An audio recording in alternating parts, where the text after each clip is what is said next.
bem? Bora continuar nossa maratona, nosso devocional de 365 dias. E hoje nós estamos no dia 155 da nossa maratona.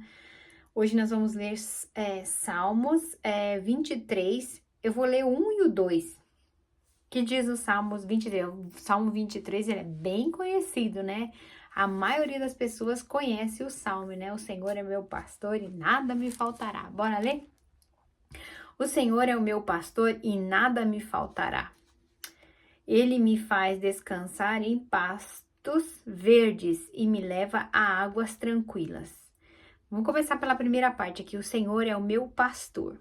O que significa o Senhor é meu pastor? Muitas vezes a gente pode olhar para essa frase, o Senhor é meu pastor e nada me faltará, com uma voz crítica, com um pensamento crítico, com uma visão crítica. Por quê? Porque no meio desses meus pastores, a gente olha sempre para a história que a gente ouviu alguém contar, alguém comentou de um pastor ladrão, uma pessoa que extorquia as pessoas, que não sei o que, que não sei o que, que não sei o que. Lembrando que existe todos os tipos de profissão, seja ela qual for o ministério que seja, sempre vai ter uma laranja podre no meio do saco. Nem um saco de laranja você vai comprar. É quase impossível você não achar uma podre lá no meio. Então, quando a gente olha, o Senhor é meu pastor, a gente olha para essa palavra e aí dá aquela resistência. Eu vou lembrar isso de novo. Não olhe para as coisas com a lente de outra pessoa. Procure usar a sua própria lente. Não sei se eu tenho outro óculos aqui, mas acho que eu só tenho esse aqui. Procura olhar para as coisas com as suas experiências. Olhe se você tem acesso a algum pastor, não quer dizer que todos os pastores sejam ladrões ou que todos sejam. Não, existe muita gente boa, homens e mulheres que fazem esse trabalho com excelência, que realmente cuidam das pessoas, que realmente amam vidas, que amam cuidar de pessoas. Por que eu tô te falando isso? Porque essa aqui, ó, o Senhor é meu pastor. Deus é o nosso pastor. Então, se eu tenho, a Bíblia está dizendo aqui em Salmos que Deus é o nosso pastor. Só que se eu pegar e olhar essa palavra, olhando como a lente de outra pessoa, digamos, eu pego o meu óculos e dou para você. Talvez você precise de óculos, talvez não. Mas se você não precisa, você vai olhar com a visão distorcida. Se você não precisa, você vai olhar com a visão distorcida porque você colocou meu óculos. Mas se você precisa, vai ser perfeito. Você vai ter uma visão assim, 20/20, perfeita, né? Por isso que a gente tem que sempre, tudo que você for julgar ou escutar, tipo, a Bíblia está dizendo, o Senhor é meu pastor, eu posso olhar com a lente de outra pessoa, ou seja, com a experiência de outra pessoa, e olhar com maus olhos quando Deus diz que Ele é o nosso pastor. Agora vamos trazer para o porquê Deus colocou o Senhor é meu pastor. Nos tempos de Jesus, a pessoa que cuidava das ovelhas era chamado de pastor de ovelhas, uma pessoa que pastoreava, que cuidava ovelhas. O que as ovelhas eram? As ovelhas se parecem muito com a gente, elas são dependentes de um líder, elas precisam de direção. As ovelhas que tentam seguir o próprio caminho, elas acabam sendo vítimas de predadores, de tudo quanto é porcaria que existe naquele meio ambiente. Digamos, lá onde era criada as ovelhas, no lugar geralmente de selvagem, se a ovelha se saísse do bando e não tivesse um pastor para olhar, para cuidar, provavelmente ela, por estar pesada, por causa que ela carregava muita lã, enfim, ela podia cair e morrer facilmente. Nada mudou de hoje, né? Toda vez que um filho se rebelde contra os pais e sai de casa, a gente já sabe o fim que vai dar nisso. Eu nunca esqueço um dia que eu fui no centro aqui de LA, fazer umas compras, e aí eu tive que ficar parada no farol por um tempo maior, porque tinha algum acidente, então tava fechada a rua, e eu tava nessa rua, eu tinha que esperar passar para poder passar. Aí de repente eu vi um adolescente muito bem vestido, mas já tava assim, digamos, já fazia alguns dias que ele estava na rua, ele tava com a roupa muito boa assim, com um cobertor, que não era qualquer cobertor, e na rua, sujo, bem sujo. E eu olhei seu cabelo bem cortado, falei assim, esse menino deve ter brigado com os pais e deve ter saído de casa. Não tem outra explicação para ele estar aqui. Mas aparentemente ele não tinha por que estar ali. Mas a rebeldia do coração, que diz a Bíblia, né? Que as crianças, elas já nascem com a natureza de Adão rebelde. Os pais, nós temos que ali direcionar eles. Então eu olhei para aquele menino e falei, meu Deus, ai Jesus, ajude que ele se recompõe dessa burrice e volte para a casa dos pais. Essa casa dos pais pode até não ser o paraíso, mas é o melhor lugar do mundo para você estar no tempo que você está em fase de crescimento, que ali comida não vai te faltar. E se faltar, vai ter sempre alguma coisa que você pode colaborar para isso acontecer, para você ter o seu alimento. Então, quando eu olho, vamos voltando lá para o pastor, olhando para o pastor, ele era aquele que cuidava dessas ovelhas, cuidava da alimentação, cuidava da saúde, se pegava algum carrapicho, enfim, tudo isso, ele tinha a responsabilidade de cuidar desse animal.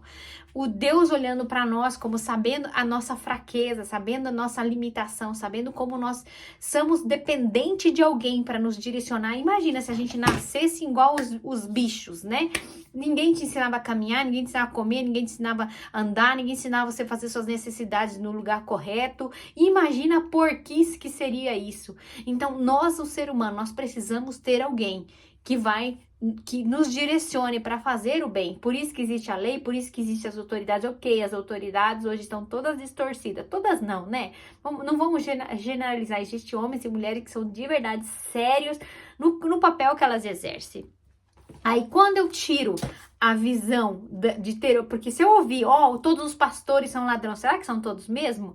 É igual a pessoa fala, todos os homens são cachorros, são sei lá qual a palavra que se usa. Será que são todos mesmo? Não, nem todos. Alguns são, assim como tem algumas mulheres, assim como tem alguns adolescentes, assim como tem alguns patrões, assim como tem alguns chefes, alguns padres, alguns pastores, independente do que seja, em todos os lugares que existe um ser humano, existe uma laranja podre no meio da história. Vai existir. Infelizmente, essas pessoas estão ali no nosso meio e a gente tem que ter sabedoria e direcionamento de Deus para saber com quem a gente anda, para você não andar com uma laranja podre e de repente, se ela é uma laranja podre, logo você vai estar podre também. Podre nos seus pensamentos, podre com seus princípios, podre com um monte de trem aí que pode acabar com a sua reputação, acabar com os valores que você tem no seu coração. Então, quando você for ouvir essa mensagem, o Senhor é meu pastor, olhe com os olhos da sua experiência. Deus, sim, mas eu nunca tive uma experiência com um pastor. Busque. Deus diz aqui, né, em Salmos 23, fala que o Senhor é o meu pastor. Ele é o nosso pastor.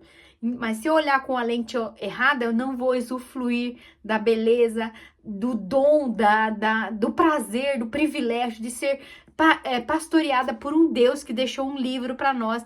Sabe Deus quantos anos atrás? Existe uma data, mas eu não lembro, eu não lembro agora. Mas você pode pesquisar no Google e depois descobrir. Há quantos anos esse livro está escrito? Você diz assim, mas como é que eu vou acreditar na Bíblia? Acredite, minha amiga, o meu amigo, acredite, porque realmente ela muda a vida. Ela mudou a minha. Ela mudou a minha história, porque eu sei quem eu era antes de conhecer esse livro de alta performance.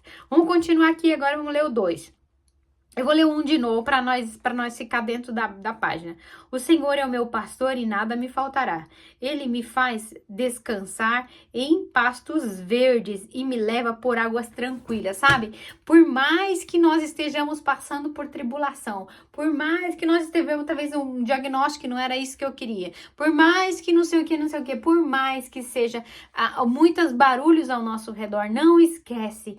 O nosso Deus, por mais que nós estejamos passando, Ele sempre vai nos levar para um lugar tranquilo, para um lugar onde está calmo. Pode estar.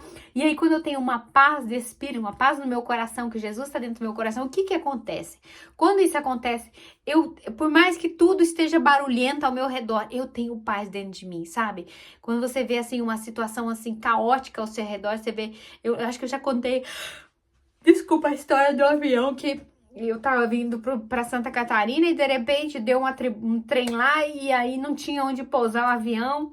E aí naquela hora, assim, todo mundo desesperado, o povo vomitando, o avião lotado e todo mundo desesperado. Eu orei e falei assim, Deus, eu não cumpri todas as promessas que o Senhor fez pra mim, eu ainda não cumpri, não cheguei em todas as promessas que o Senhor me fez. Então, se esse avião caiu, vai sobreviver 2 pessoas, né? Porque não que eu seja egoísta, só 2, né? Eu e minha filha. porque eu pensei assim no meu coração, vai ser a minha filha, porque se por acaso esse avião cair e acontecer um desastre aqui, eu vou ter que sobreviver porque o Senhor me deu promessas que eu ainda não vivi essas promessas, e eu acredito que eu vou viver essas promessas. E o Senhor vai também deixar minha filha viva, porque se o Senhor levar ela, eu vou reclamar demais. O Senhor me conhece, sabe que eu vou reclamar mesmo. Então, olhando para isso, hoje eu olho assim e falo assim, nossa, que oração podre, né, que eu fiz, mas tudo bem, minha oração cheia de fé. E eu disse, Deus, se acontecer qualquer coisa aqui, vai sobreviver 2 pessoas. É claro que pode sobreviver muito mais, né, em caso. Mas é claro que eu não queria que isso acontecesse. Mas essa foi minha oração, virei pro lado, minha filha dormiu, eu dormi também. E todo mundo desesperada. Levaram o avião para outra cidade. Levei 11 horas de ônibus para chegar no lugar que eu tinha que chegar. A viagem que era de 45 minutos, levaram 12 horas de viagem para poder chegar no destino que eu tinha que chegar. Enfim, sabe? Mas mesmo que tivesse eu estava em paz. Eu peguei um ônibus que gotejava em cima das minhas pernas e ainda tinha que botar um paninho porque a Alta queria dormir no meu colo. Eu botei um pano para não molhar a cabeça dela e disse, filha, dorme que a viagem vai ser longa, são 11 horas sentada nesse negócio. Enfim, chegamos bem, e aqui estou para contar para vocês isso aconteceu ano passado, em maio do ano passado, dia 2 de junho do ano passado. Olha isso, vai fazer um ano, né? Hoje é dia 31 de maio, o dia do aniversário da minha irmã, minha preciosa irmãzinha. E é isso, gente, eu acredito que, lembra disso, eu acredito que essa mensagem que Deus tem para nós, olhe pro Deus como seu pastor com com a lente da sua experiência, não com a lente da experiência de outra pessoa, ou porque aquilo que a gente ouviu, eu ouvi falar que pastor é tudo isso, não, vai você ter a sua experiência com Deus, sendo Deus o seu pastor, vai ter experiência com uma pessoa de verdade, alguém que realmente é séria, responsável por aquilo que ela diz, amém? E dele vai nos levar a descansar em pastos tranquilos, não importa o perrengue, a tribulação que esteja passando, o Deus que nós servimos, ele garante que ele vai nos deixar o quê? Em paz, independente de onde a gente estiver. E por mais que o barulho esteja gritando, a água que Deus manda para nós, a água da fonte da vida, vai passar em paz, tranquila ao nosso lado. Amém? Um abraço, Deus te abençoe e nos vemos no próximo vídeo. Tchau!